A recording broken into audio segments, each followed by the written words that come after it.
At Caesarea Philippi, Jesus asks his disciples a question: "Who do you say that I am?"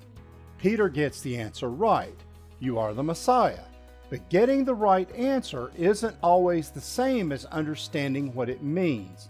Standing near a place associated with the realm of the dead, Jesus makes a startling promise: the gates of Hades will not prevail. Gates don't attack. So what's Jesus getting at? Join in and let's find out.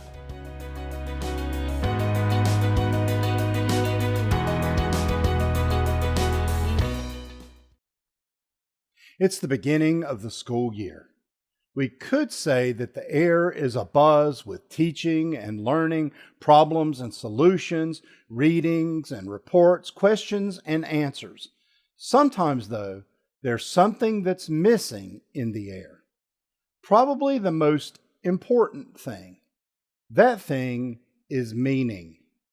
Martin Luther had a kind of cool and memorable way of teaching in his small catechism. He might ask a question like, "So what's the eighth commandment?" It kind of takes you back to the classroom. Several hands of enthusiastic students pop up. I know. One gets to answer, "Don't bear false witness against your neighbor." Great. Correct answer. And then we move on. Luther did something a little different. After each question, he asked, "What does this mean?" We should fear and love God so that we do not tell lies about our neighbor, betray him, slander him, or hurt his reputation, but defend him, speak well of him, and explain everything in the kindest way. So, have you ever guessed an answer right and then had no idea why it was right? You could theoretically guess all the answers right on a multiple choice exam without even looking at the questions. You could walk away with an A or 100, but still a 0 amount of knowledge. Question: which artery can be safely severed during a brain surgery? A, the middle cerebral artery. B, the anterior cerebral artery. C, the basilar artery. Or D, none of the above. Well, the answer is D, none of the above. Well, I guessed and I got it right because, well, it made sense to me. But I had nowhere near the information and knowledge to back that decision up. So do you want your brain surgeon saying, "Well, I thought I had the right answer"? So if you're in school or learning a new skill, some knowledge will get you further than a grade or a guessed right answer in life. Well, today's gospel is a great one for the beginning of the school year because Jesus is conducting a teaching field trip. Caesarea Philippi was not just a dot on the map. It sat at the base of Mount Hermon, a place associated in ancient Jewish tradition with rebellious heavenly beings. Nearby was the sanctuary of Pan and a cave associated with the underworld. It had pagan worship and sacrifice, all those sorts of things. Well, this place was theologically loaded. And it's there that Jesus asked almost casually, "So who do people say the Son of Man is?" The phrase wasn't new.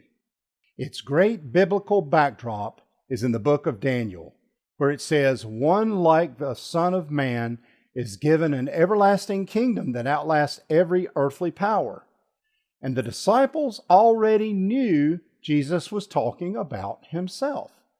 They had heard him say things like, "The Son of Man has nowhere to lay his head," or "has authority on earth to forgive sins," and "is Lord of the Sabbath."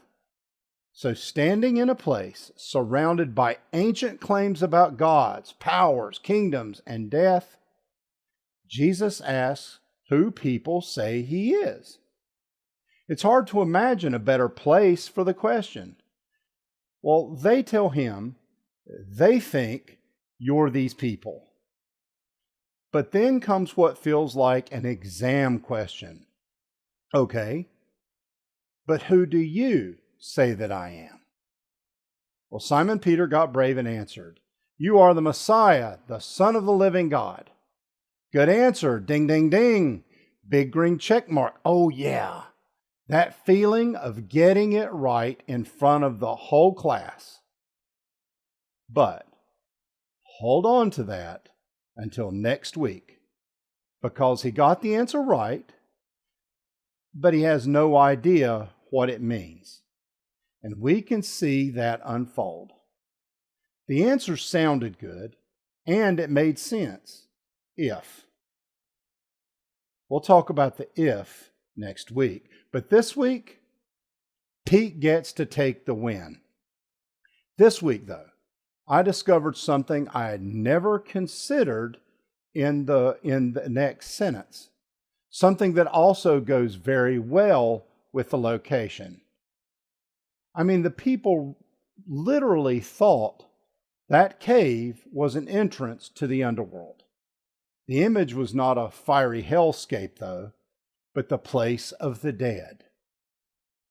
On this rock I will build my church, and the gates of Hades will not prevail against it. Well, Jesus is effectively standing in the shadow of a place associated with death and saying the gates of Hades will not prevail.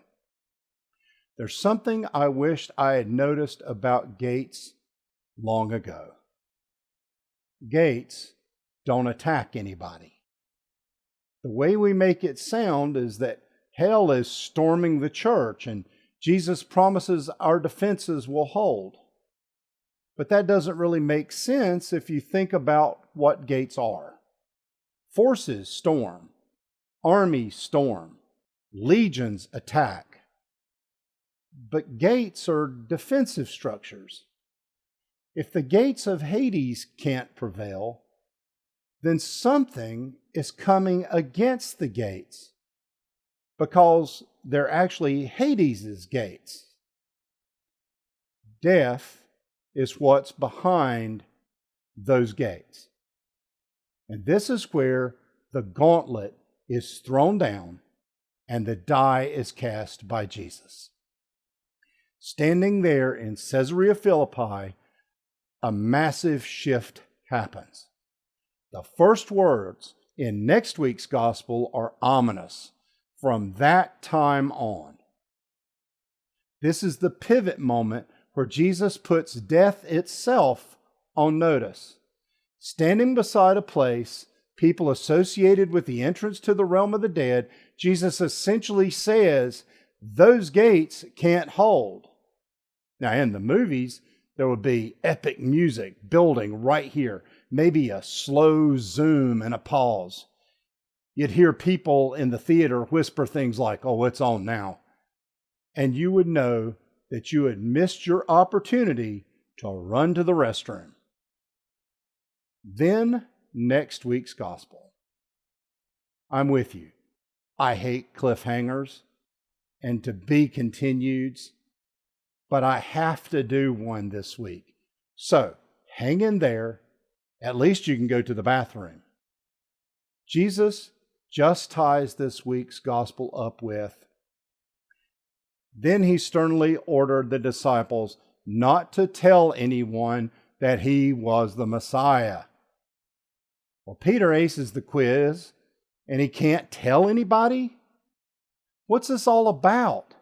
They worked so hard to get to this point, and they can't tell anyone? Why not? Well, it has to do with where we started today. Right answers and having no idea what they mean. A right answer can be the wrong answer if you're talking about the wrong thing. P.T. Barnum had a problem at his American Museum in New York. People would pay admission and then stay for hours, making it difficult to bring in new paying customers. So Barnum put up signs that read, "This way to the egress." Many visitors had no idea that egress simply meant exit. So surrounded by strange creatures and exotic exhibits and stuff, they assumed the egress must be a really awesome attraction. They supplied their own meaning and eagerly followed the signs, only to walk through a door and find themselves outside. Jesus doesn't want them sharing until they know the whole story, till they know the meaning and what they're talking about, which he will give them, you guessed it, next week. Well, Peter has the right answer. You are the Messiah, the Son of the living God. But Jesus knows there is still another question to be answered. What does this mean? That answer will change everything. Everything that Peter thinks he knows about power, victory, life, and death. And maybe that's more than a lesson for a lesson for the classroom. Because some of us know those gates. We've stood beside graves. We've watched people we love die. We've received news that frightened us. We've known what it is to feel like death gets the last word. And here, Jesus stands in the face of all of that and says, no, those gates will not hold. Peter doesn't understand yet what Messiah means. He doesn't know how Jesus is going to do it. But he has the right person. And sometimes when we don't understand what God is doing, knowing who we're looking at is enough. Amen.